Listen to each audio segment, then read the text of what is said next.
Assalamualaikum warahmatullahi wabarakatuh. Nama saya Widya Sari.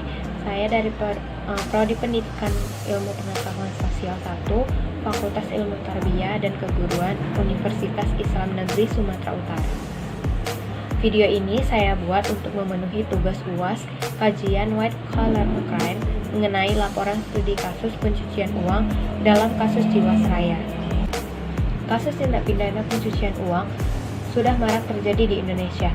Pencucian uang merupakan metode menyembunyikan, memindahkan, dan menggunakan hasil dari suatu tindak pidana. Pencucian uang adalah menempatkan, mentransfer, membayar, membelanja, menghibahkan, menyumbang, menitipkan, membawa ke luar negeri, menukarkan, atau perbuatan lainnya atas harta kekayaan yang diketahui atau patut dicurigai merupakan hasil tindak pidana dengan maksud untuk menyembunyikan atau menyamarkan asal-usul harta kekayaan sehingga seolah-olah menjadi harta kekayaan yang sah. Dalam konteks ini, setelah disahkannya Undang-Undang Republik Indonesia 15 tahun 2002 tentang tindak pidana pencucian uang yang telah diubah dengan Undang-Undang Republik Indonesia Nomor 25 Tahun 2003 tentang tindak pidana pencucian uang dan diganti dengan Undang-Undang Nomor 8 Tahun 2010 tentang pencegahan dan pemberantasan tindak pidana pencucian uang. Selanjutnya disebutkan dengan UU TPPU.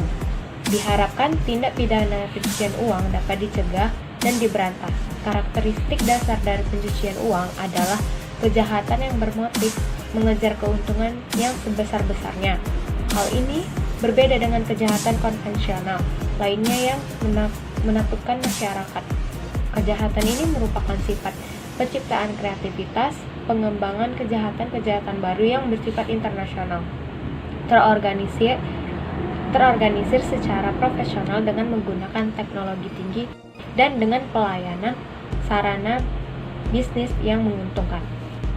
Untuk menjerat kasus pelaku Jiwasraya, aparat memang sudah seharusnya memberdayakan UU TPPU, sebab TPPU tidak hanya masalah internal Indonesia, tetapi juga merupakan masalah dunia internasional.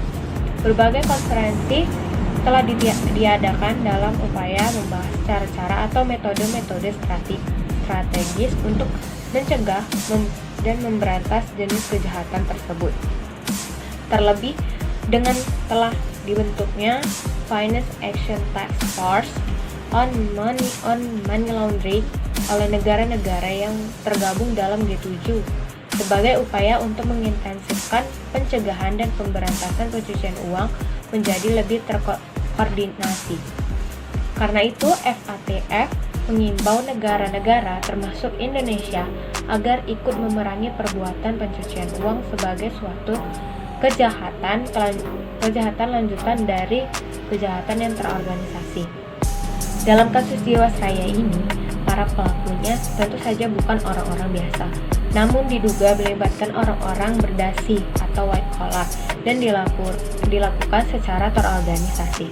Komitmen Indonesia dalam menghadapi kejahatan yang terorganisasi telah tertuang dalam Undang-Undang Nomor 5 Tahun 2009 tentang pengesahan konvensi menentang tindak pidana transnasional yang terorganisasi. Dalam UU tersebut dinyatakan perkembangan dan kemajuan ilmu pengetahuan dan teknologi di samping memudahkan lalu lintas manusia dari suatu tempat ke tempat lainnya, juga menimbulkan dampak negatif berupa tumbuh, meningkat, beragam dan maraknya tindak pidana. Tindak pidana tersebut saat ini telah berkembang menjadi tindak pidana yang terorganisasi yang dapat dilihat dari lingkup, karakter, modus operandi, dan pelakunya. TPPU pada dasarnya juga merupakan bagian dari kejahatan terorganisasi karena ruang lingkup dan dimensinya begitu luas sehingga kegiatannya mengandung ciri-ciri sebagai kejahatan terorganisasi, kejahatan kera putih, kejahatan korporasi, dan kejahatan transnasional. Bahkan dengan kemajuan teknologi informasi, TPPU dapat menjadi salah satu bentuk kejahatan cyber. Untuk mengejar aset hasil kejahatan kasus Jiwasraya ini, seharusnya juga perlu memperhatikan Undang-Undang Nomor 3 Tahun 2011 tentang transfer dana. Sebab kegiatan transfer dana di Indonesia belakangan menunjukkan peningkatan, baik jumlah transaksi, nilai nominal, maupun jenis media yang digunakan.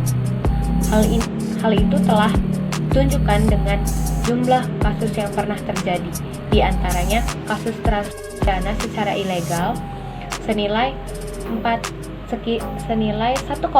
miliar atau setara dengan 18,9 triliun rupiah yang diduga dilakukan warga negara Indonesia melalui bank di luar negeri. Pengejaran aset tersebut merupakan salah satu bentuk upaya memberikan kepercayaan kepada mereka yang menjadi korban dalam kasus Jiwasraya terhadap adanya kepastian jaminan perlindungan aset nasabah yang diduga menjadi objek kejahatan pelaku. Namun, sebagai catatan, sebenarnya dalam kasus Jiwasraya tidak akan timbul korban yang begitu besar apabila fungsi pengawasan pihak otoritas jasa keuangan atau yang disingkat dengan OJK bekerja dengan optimal. Tentunya jika OJK sejak dini mengawasi sehingga dapat melakukan mitigasi untuk mengurangi risiko kerugian nasabah lebih besar lagi. Undang-Undang Nomor 21 Tahun 2011 juga telah memberikan amanat kepada OJK agar mampu melindungi kepentingan konsumen dan masyarakat serta melakukan pengawasan yang terintegrasi terhadap keseluruhan kegiatan di dalam sektor jasa keuangan. Sepertinya amanat itu kurang dijalankan dengan baik, sehingga yang seharusnya mencegah adalah lebih baik daripada mengobati tidak terjadi pada kasus Jiwasraya. Akibatnya, mereka yang telah menaruh kepercayaan kepada Jiwasraya untuk mengelola dananya malah menjadi korban, dan sekarang penegak hukum bekerja keras untuk mengejar aset yang kemungkinan akan dikaburkan oleh